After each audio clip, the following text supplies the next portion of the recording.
Title: Gossip. The whispered tales of conversation. Meaning: today, we're discussing the word gossip. Gossip is the act of sharing rumors, stories, or personal information, often without the consent of the individuals involved.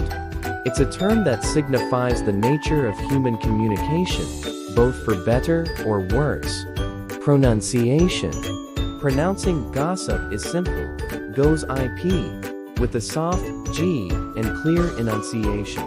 Use in a sentence.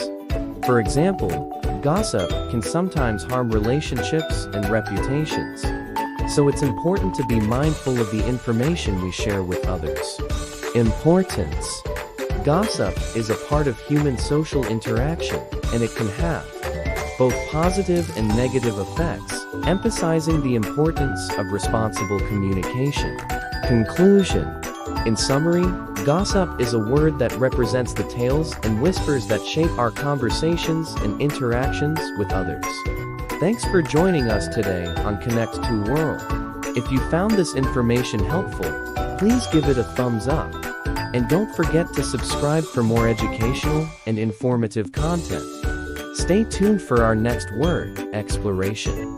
Until then, remember the influence of gossip in our lives and strive for responsible and considerate communication.